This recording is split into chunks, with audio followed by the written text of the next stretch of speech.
I got you with that thumbnail, didn't I?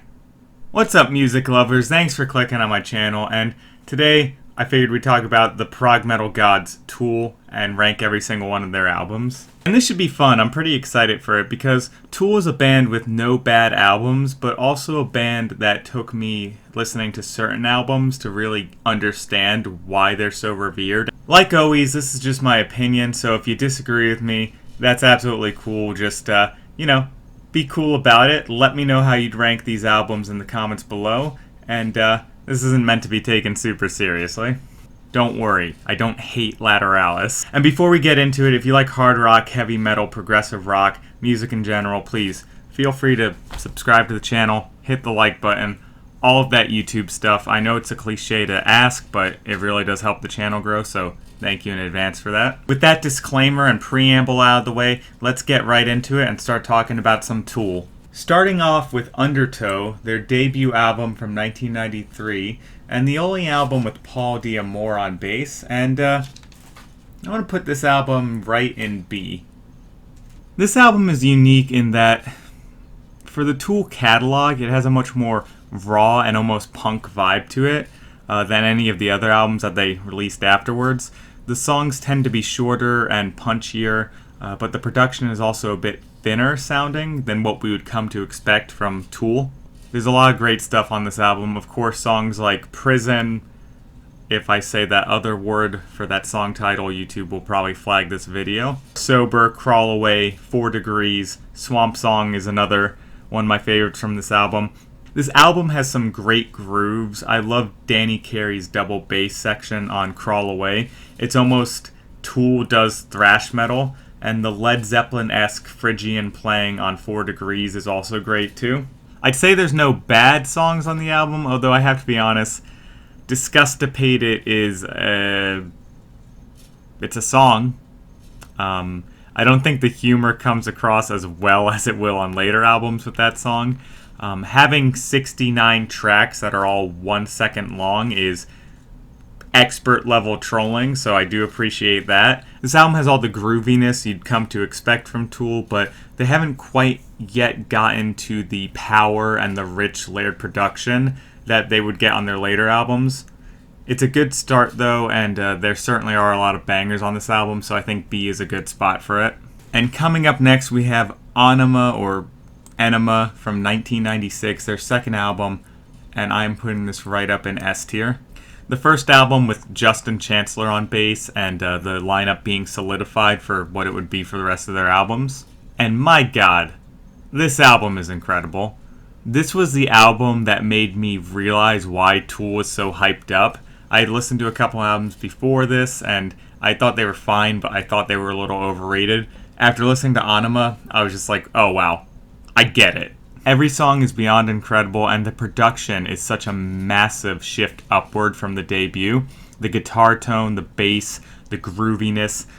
From the first song, Stinkfist, you really feel as though this band is way more confident in the studio and being able to get just this massive, rich sound.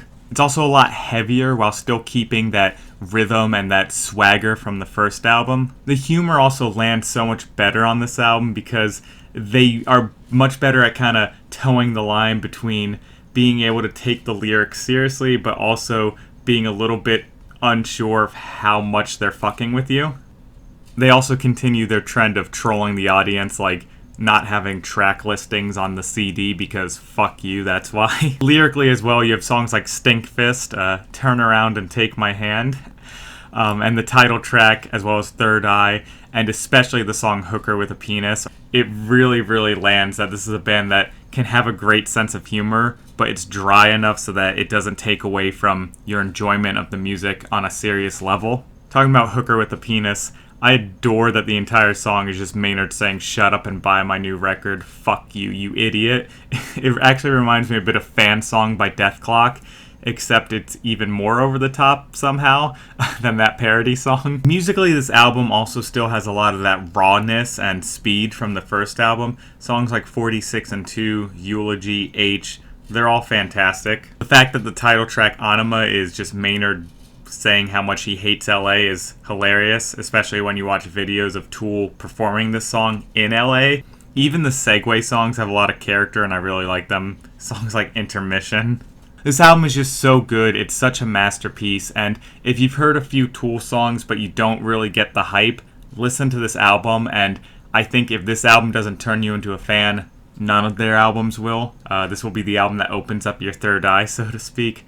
God, I can't believe I just said that. But yeah, Anima is an absolute masterpiece, and I love it. Speaking of that and absolute masterpieces, coming up next we have Lateralus, their third album from 2001. And it's in the thumbnail. I have that little question mark asking if it's overrated. But I'm still going to put it up in S tier, just below Anima. I don't love this album quite as much as the one that came before it. And I will have some criticisms of it, but overall, it's still absolutely incredible.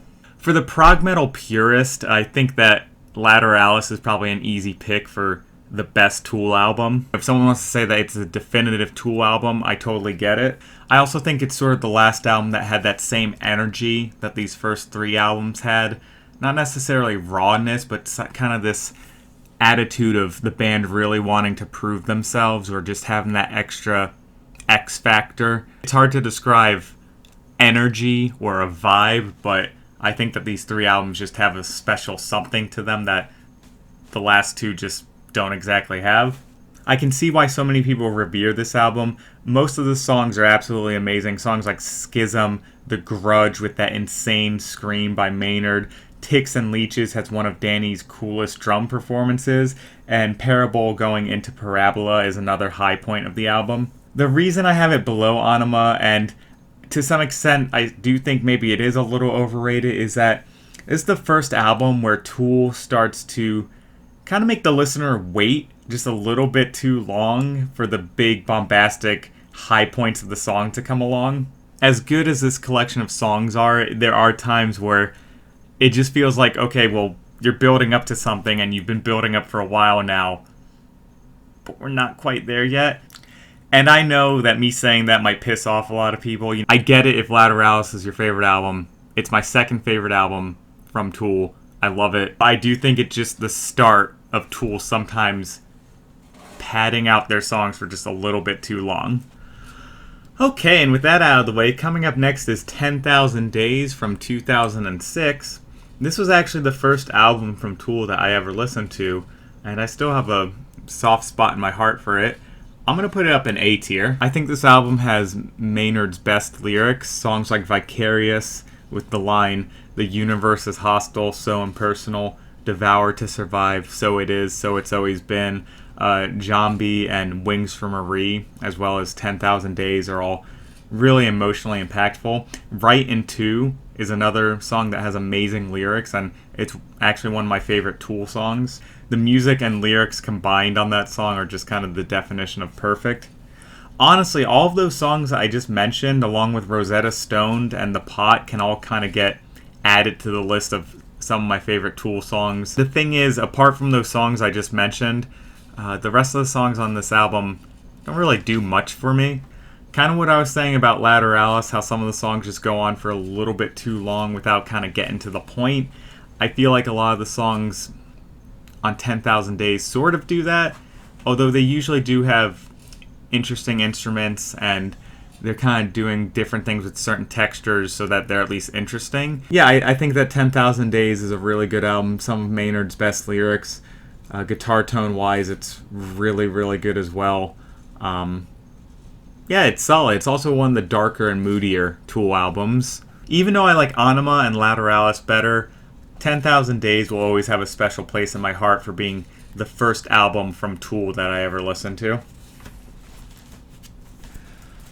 Okay, so coming up next we have Fear Inoculum from 2019, and given what I was saying about Lateralus and 10,000 Days, about sometimes the songs just go on for a little bit too long, you can kind of guess how I feel about Fear Inoculum, where the average song length is about 11 and a half minutes, depending on which version of the album you're listening to.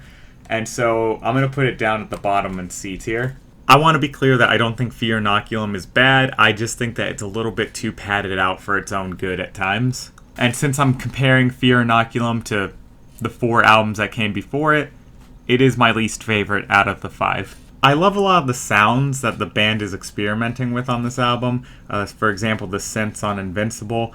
Chocolate Chip Trip reminds me a lot of like King Crimson, but on steroids, and even scarier and more experimental. And it is also unfair for Fear Inoculum that it's the most recent Tool album. You know, these other 4 albums I've had more time to digest, and this album has been in my life for a relatively short amount of time when compared to the others. It's also not exactly an album that is meant to be accessible or to kind of do the same things that albums like Anima or their debut do. It's kind of taking some of the things they did on Lateralis and 10,000 Days and pushing it to the extreme. In a similar way to Awake by Dream Theater, I think I respect Fear Inoculum a lot more than I actually like listening to it. I still think it was one of the best albums of 2019, and I will always love the album and Tool for the fact that they released this album and kicked Taylor Swift off the #1 spot at the Billboard. That will never not be awesome. It will always be something that makes me smile when I think about it. So thanks for that, Fear Inoculum and Tool. Sorry I put you down in C tier, but you got some pretty stiff competition up here. Out of these 5 albums, Fear Inoculum is my least favorite. That doesn't mean I think it's bad. I heard that Danny Carey in an interview said that Tool's next album might be more along the lines of Undertow, with shorter, punchier, more straightforward metal songs, straightforward as far as Tool goes, which I think would be a really cool direction for the band to take, given that they've kind of gone as far as I think they could go with the style they were doing on Fear Inoculum. If Tool did do that, it would kind of be, again, talking about Dream Theater, similar to how Dream Theater released 6 Degrees of Inner Turbulence and then did Train of Thought right after. It would also be cool to hear them tackle that style again after so many years have come and gone since their debut. And Tool is well regarded for good reason. They're fucking badass, so whatever they do next, I'll be happy to listen to. But enough of my opinion, now I turn it over to you. How would you rank these albums by Tool? What would you have up at the top? What would you have down at the bottom? And what are some of your favorite Tool songs? And what did you think about my opinions? Let me know in the comments below. If you like this video, please feel free to subscribe to the channel. There's probably another video popping up right now that you might enjoy. As always, thank you so much for watching, and I hope to see you at the next video.